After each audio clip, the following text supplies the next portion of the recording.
students, good morning everyone. This is AF sir.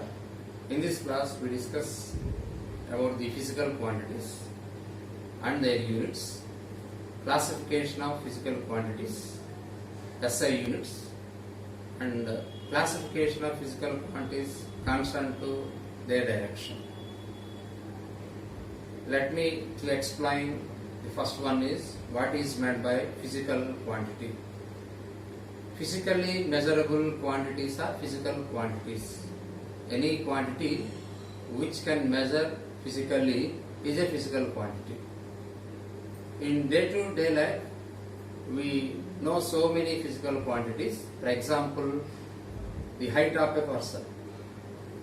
Always it is possible to measure the height of a person. Height of a person belongs to length. Length of a room is measurable. So weight of a person is measurable. Similarly, time duration. So I am taking the class, time duration of a class.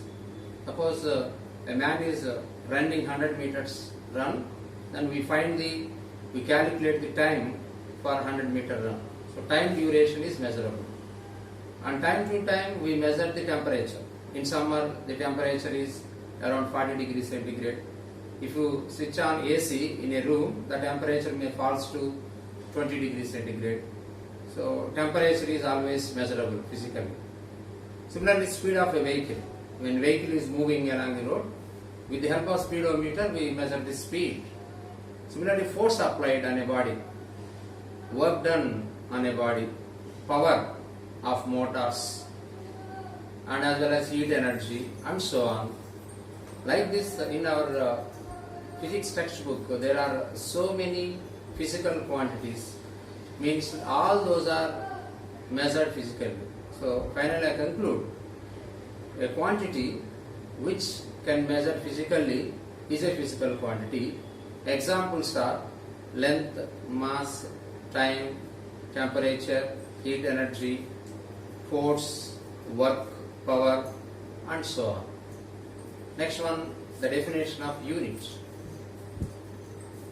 To measure any physical quantity, standard value of the same quantity is essential. This standard value is known as unit. I repeat, to measure any physical quantity, standard value of the same quantity is essential. This standard value is known as unit. Suppose, to measure height of a person, we need a standard value of feet, and we take how many feet. Similarly, to measure the length of the room, 1 meter is the standard value. Then length of the room is equal to 10 meters. To find the distance between two cities, we take 1 kilometer as the standard value, and distance between two cities is calculated. So they are separated by some 10 kilometers or 100 kilometers. Their kilometer is the standard value. Similarly, to measure mass of a body, depending upon quantity, we may take 1 kg as standard value, or sometimes for small masses 1 gram as standard value. For heavy masses, we consider 1 ton as the standard value. Like that, to measure mass, we take a standard value like kilogram, gram or ton and so on. To measure time, depending upon the magnitude, we take seconds. So 100 meters run may take in 10 seconds or 11 seconds, like that. Seconds is the standard value to measure the time.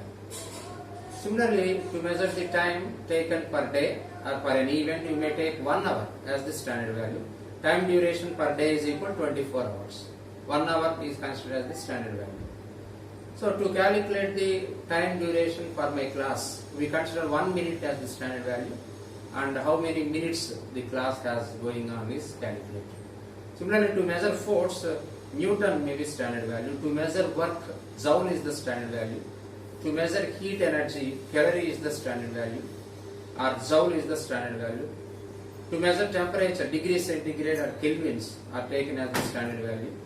Like that, to measure any physical quantity, as I explained so on, we consider one standard value and we find how many times the standard value increased for the given physical quantity.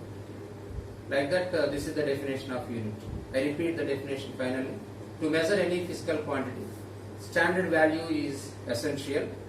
which belongs to same physical quantity. This standard value is known as unit. Next one, the types of physical quantities. Physical quantities are classified into two categories: fundamental physical quantities and derived physical quantities. Once again, I repeat, physical quantities are classified into two categories: fundamental physical quantities and derived physical quantities.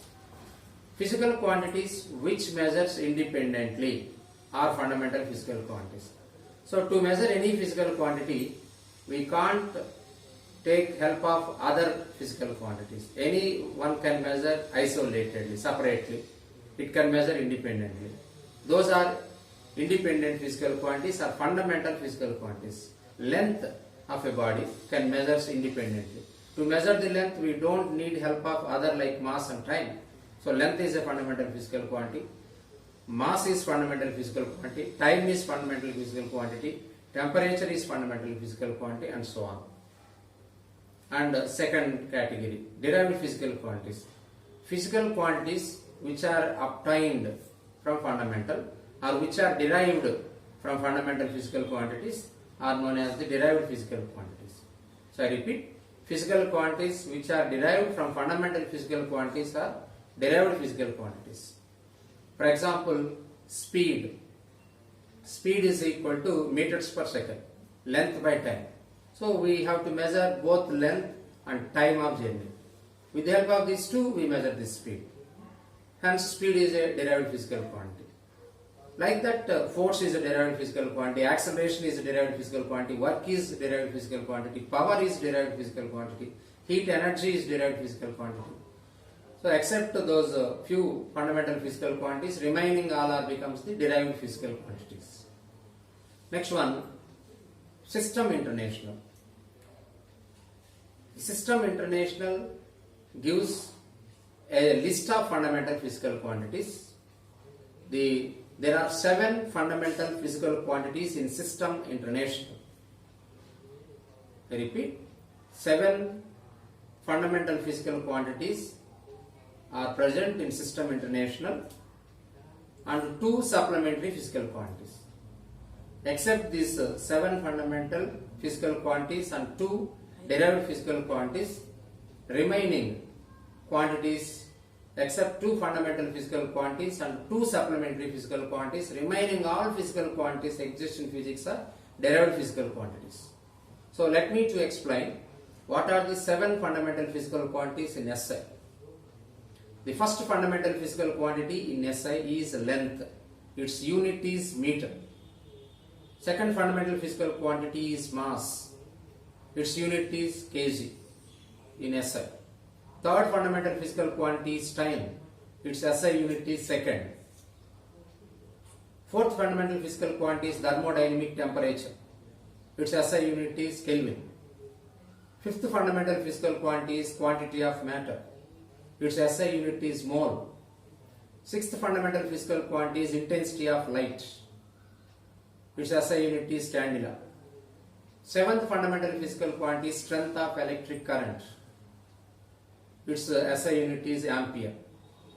So we know basically about length of a body, mass of a body, time duration for an event, and temperature, day-to-day life we measure them.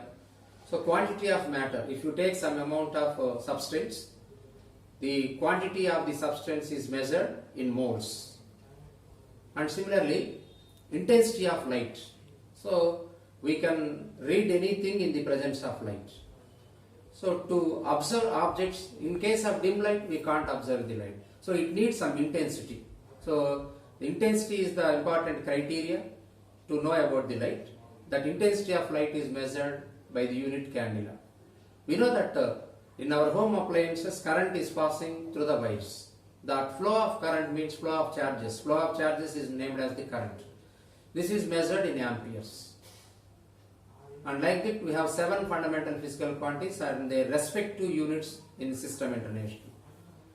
And along with 7 fundamental physical quantities, there are 2 more supplementary physical quantities, that is plane angle and solid angle. So angle between 2 lines or angle between 2 planes, it is 2-dimensional angle. This is plane angle. SI unit of plane angle is radian. A three-dimensional angle is steradian.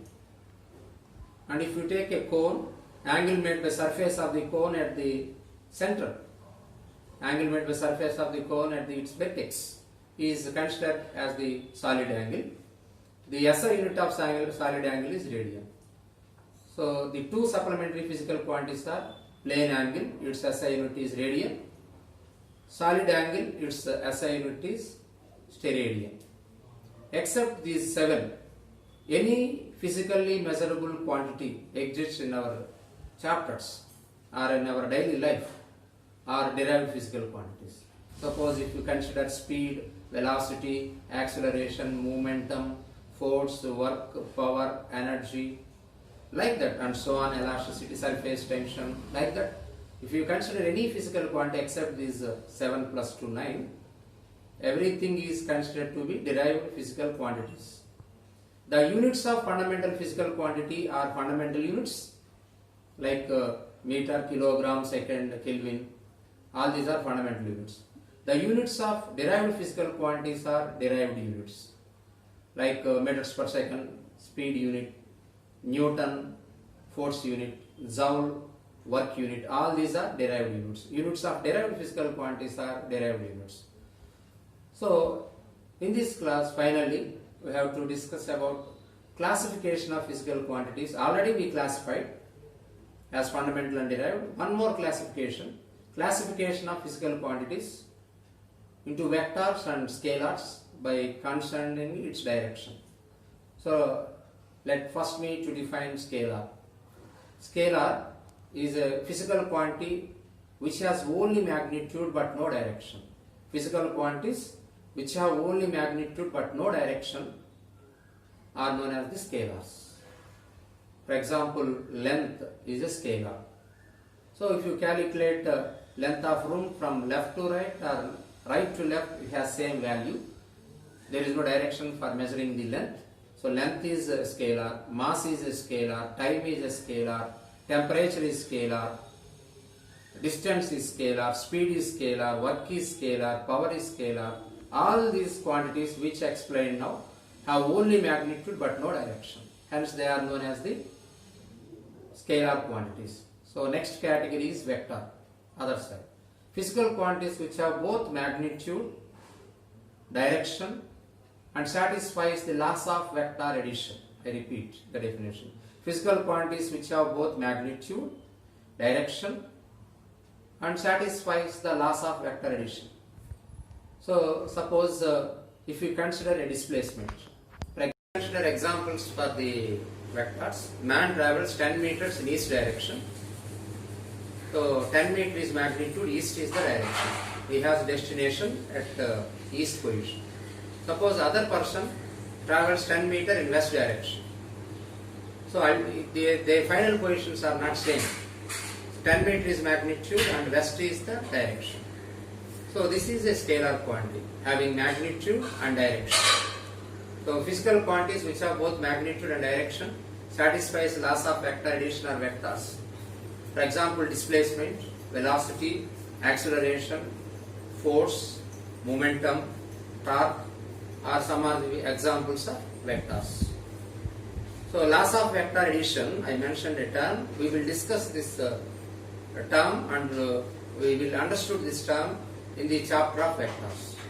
So thank you one and all.